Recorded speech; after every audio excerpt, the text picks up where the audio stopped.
आत्माओं, ये त्योहार मनाए जाते हैं।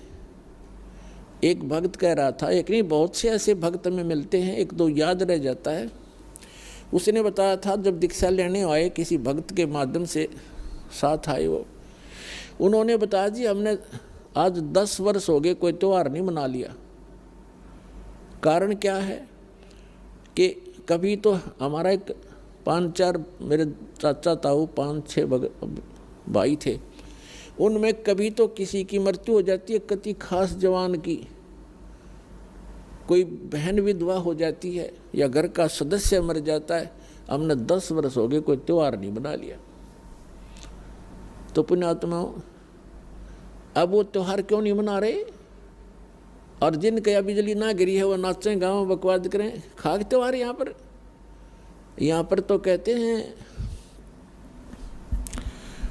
परमात्मा कहते हैं कि यदि आपको समर्थ की शरण मिल गई फिर तो यहाँ आप खुशी मना सकते हो। और वो खुशी भी राम नाम में, भक्ति में। आपका ये त्यौहार है सत्संग में आना, परमात्मा की भक्ति करो, सेवा करो, सिमरन करो, दान करो जैसा आपके हाथ से छूटे। तो ये आपकी जो है ना त्यौहार है। इसके अतिरिक्त आप क्या देखा दास ने, ये होली मनाते हैं। होली जब से हमें ज्ञान हुआ है, हमारे बच्चे भी नहीं करते, छोटे छोटे बच्चे भी अपने घरों में रहते हैं, उस दिन बाहर नहीं निकलते, क्योंकि समाज में ये ज़्यादा परंपरा प्रचलित है। तो उस दिन क्या करेंगे, गंदा पानी, रेत, गाँव में तो बहुत बुरा हाल है, और लाल मुँह कर लेंगे बांदर की तरह, सारे दिन धक्के खांदे आंडे, और हम अपना बैठ कर भजन करें दरवाज़ा बंद करके। अब जैसे अब ये आएगी, क्या नाम, पूर्णमासी, रक्षाबंधन कहते हैं, सारी उल्टी परंपरा काल की। एक बहन बता रही थी जब दीक्षा ली उसने, और ये उसको ये सब मर्यादाएँ बताएगी, सत्संग सुनाए जाते हैं। पहले थोड़ी संगत थी, 100, 200, 400 भक्त आ जाते थे, बैठ जाते थे, सब अब अपनी सुनाया करते थे मेरे पास बैठ के। तो एक बहन कह रही थी, जी आप, पहली बार तो मैंने दुख हुआ था इस बात का जब ये सुना कि भाई रक्षाबंधन भी भाई का नहीं बांधना है। तो अब मुझे पता चला कि मैं रक्षाबंधन वाले दिन अपने भाई के रक्षा बांधने के लिए गई थी, रक्षाबंधन राखी बांधन खातिर गई थी, और मेरा भाई किसी कामवश मोटरसाइकिल पर गया हुआ था और उसकी इंतज़ार कर रही थी। अब क्या हुआ कि शाम के समय दुर्घटनाग्रस्त हो गया मेरा भाई, मृत्यु होगी, और उसका शव आया। ओए होए, अब पुण्यात्माओं, हम रक्षाबंधन किस लिए बांधते हैं भाई के, बहन, कि हमारी रक्षा करे। अब जब वो अपनी ही रक्षा नहीं कर सका, भाई की रक्षा, बहन की रक्षा कहाँ से कर देगा? जो रक्षा करने वाला है परमात्मा का रक्षाबंधन बांधो, और उसका रक्षाबंधन है पुण्यात्माओं, उसका नाम लो, उसकी शरण में आ जाओ। भाई की भी रक्षा और बहन की भी रक्षा, बच्चों की भी रक्षा, अपनी भी रक्षा, पति पत्नी की भी रक्षा।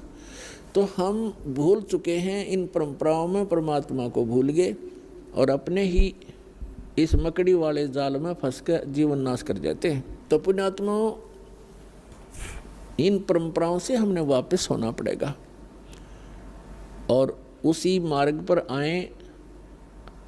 हम जैसे सफ़र कर रहे हैं तो सफ़र के अंदर ज़्यादा सामान लेकर के नहीं चला जा सकता। तो ये जितनी परंपराएं हैं ये हमने लाद रखी हैं बेमतलब की, इनसे हल्का होकर ही हम इस सफ़र पर सफल होंगे और इनको हटाना होगा। अब आप देखते हो कोई भी त्यौहार है, 2 किलो मिठाई लेके कोई इधर भाग रहा है, कोई इधर भाग रहा है, और एक परंपरा बना दी कि इतना सामान तो उस दिन लेके जाना पड़ेगा। वो मिठाई, वो घेवर जो भी ले जाते हैं वो कैसा बनता है, इतनी जनता को एकदम कहाँ से लाएंगे? वो इतना खोआ, इतनी मावा बना करके सारा डुप्लीकेट माल अड़ंगा खाना। तो पुण्यात्माओं, पहले तो इस लोक में ये खुशी मनाने का स्थान नहीं है। हाँ, परमात्मा कहते हैं समर्थ का शरणा गहो रंग होरी हो, फिर कदे न हो एकाज राम रंग होरी हो। समर्थ की शरण गहो, समर्थ का शरणा गहो रंग होरी हो। आपके होरी माने खुशी। आपके घर में अगर खुशी मनानी है तो समर्थ की शरण में आ जाओ, आपका रोज होरी रहेगी। ये सत्संग में आना, ये आपकी होली है, यही आपकी दीपावली है और यही आपके सारे त्योहार हैं। कहते समर्थ का शरणा गहो रंग होरी हो, फिर कभू ना हो अकाज, कोई आपका बुरा नहीं होगा। राम रंग होरी हो, राम के नाम की या खुशी बनाओ। फिर तो इस प्रकार हमने इन अपनी मर्यादाओं को भी सीमित करना है और भक्ति तभी हमारी सफल होगी। पुण्यात्माओं क्या बताते हैं,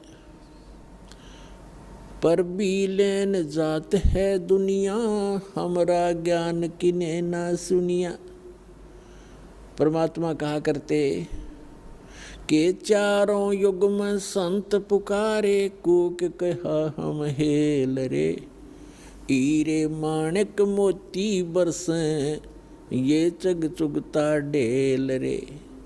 परमात्मा के बताते हैं कि चारों युगों में जिन महापुरुषों को, जिन संतों को मैं मिला, उन्होंने मुझसे प्राप्त इस यथार्थ ज्ञान का सब जगह प्रचार करने की चेष्टा की और मैं भी आकर के ऊंचे स्वर में सबको आवाज़ लगा लगा कर सुनाता हूँ। कबीर परमात्मा जी ये हमारे मालिक हैं, ये हमारे हमदर्द हैं, ये हम सभी के जनक हैं और ये हमारे लिए भटक रहे हैं, ये हमारे लिए तड़फ रहे हैं कि ये फंस गए काल के। और यहाँ कोई जीवन है इनका, मनुष्य जीवन में सुखी नहीं, फिर गधे कुत्ते सूअर बनकर कहाँ क्या आहार करोगे, कहाँ पढ़ोगे, कहाँ रहा करोगे। और यहाँ पता नहीं कब क्या हो जाए इस परिवार। आज हम बड़ा पूरा परिवार है, खुशी का ठिकाना नहीं है, बच्चे हैं, ब्याह हो गया, अच्छी रोजगार है, खुशी है। अरे एक मिनट में ना जाने घर के 3-3 सदस्य इकट्ठे मर जाते हैं, परिवार के परिवार नष्ट हो जाते हैं दुर्घटना में। तो परमात्मा कहते हैं काल ने तुम्हारी रोड़ बार रखी है, काल ने तुम्हारे को मूर्ख बना रखा, भ्रमित कर रखा, तुमको ये इतना ही दिखा है, तुमने इससे आगे दिखाई नहीं देता। तो परमात्मा हमारे मोतियाबिंद का ऑपरेशन करने के लिए आते हैं और कहीं भी खड़े होकर के आवाज़ लगाने शुरू कर देते हैं। कबीर साहब कहते हैं मैं रोवत हूँ सृष्टि को, ये सृष्टि रोवे मोहे, गरीबदास इस वियोग को समझ न सकता कोई। ये आत्मा भटक रही है, परमात्मा को रोती फिर रही है। हे समर्थ, हे सर्व सुखदाई, हे सब पापों के नाश करने वाले, हे सब संकटों के दूर करने वाले, काटने वाले भगवान, हमें सुख दे। प्रधानमंत्री के सत्र का काम और पटवारी का एप्लीकेशन लगा रहे हम। कहाँ जाते हैं, मंदिर में मूर्ति पे या मस्जिद में बैठकर करते हैं या कहीं और जैसे चर्च में, गुरुद्वारों में, या किसी देवताओं को हम अर्जी लगाते हैं। तो वो अर्जी, वो भले ही आपकी अर्ज सुन रहे हैं लेकिन वो कर कुछ नहीं सकते। समर्थ का शरणा गहो रंग होरी हो, कबू ना हो अकाज राम रंग होरी हो। तो समर्थ की शरण में जाने से हमें लाभ होगा। तो वो परमात्मा कहते हैं कि मैं रोवत हूँ सृष्टि को और ये सृष्टि रोवे मोहे, ये मुझे खोज रहे हैं। ये सारे सुख देने वाले, हमारे सब संकट का निवारण करने वाले, तीनों ताप के नाशक, हे परमात्मा आप हमें सुख दो। लेकिन जहाँ अर्जी लगानी चाहिए थी वहाँ अर्जी हमारी पहुँच ही नहीं पा रही, हमने उसको पता ही नहीं कि ये कहाँ अर्ज करें। तो यहाँ परमात्मा कहते हैं आप मेरे लिए भटक रहे हो और मैं तुम्हारे लिए भटक रहा हूँ। हमारे इस वियोग को, हमारे बीच में जो ये दीवार खड़ी कर दी अज्ञान की, इसको कोई समझ नहीं सकता। तो उसके लिए परमात्मा ने इस दास को भेजा है, आत्मा और परमात्मा का मेल कराने के लिए और बीच से इस अज्ञान का नाश करने के लिए। तो अब ये ऐसा ज्ञान है, परमात्मा ने 600 वर्ष पहले ये ज्ञान मलाई बनाकर और अपना रख गए थे भगवान। लेकिन पुण्यात्माओं, कबीर सागर, कबीर वाणी, कबीर बीजक, कबीर साखी, कबीर दोहावली, कबीर शब्दावली, ये तो एक समझो वन है, वन, एक बहुत बड़ा फॉरेस्ट है। और वेद क्या करता है, उस फॉरेस्ट से जो आवश्यक जड़ियाँ होती हैं वो चुन लेता है और उनकी जड़ी बना लेता है और फिर रोगी को खिला देता है। दो खुराकों में उस औषधि से वो स्वस्थ हो जाता है।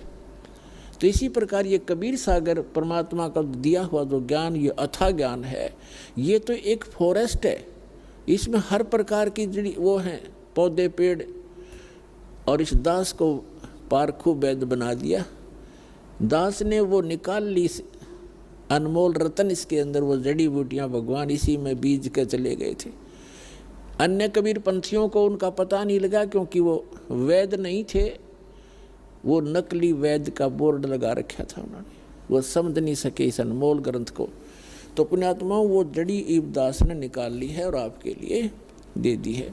तो अब आप परमात्मा को पहचानोगे, उसके लिए सारा कुछ किया भी स्वयं ही है। परमात्मा ने कहा था 600 वर्ष पहले, जब धर्मदास जी बहुत व्याकुल हो गए थे। धर्मदास जी को आप खूब समझते होंगे। धर्मदास जी, आदरणीय धर्मदास साहिब जी एक बहुत ही पुण्यकर्मी प्राणी थे। और विचार करो पुण्यात्माओं, जिसके साथ भगवान रहे, साथ साथ फिरे, उससे पुण्यात्मा कौन होगा। साथ रहे, लेकिन हम समझ नहीं सक पाए, क्योंकि परमात्मा कहते हैं मैं रोअत हूँ सृष्टि को, सृष्टि रोए मोहे। और गरीबदास इस योग को समझ नहीं सकता।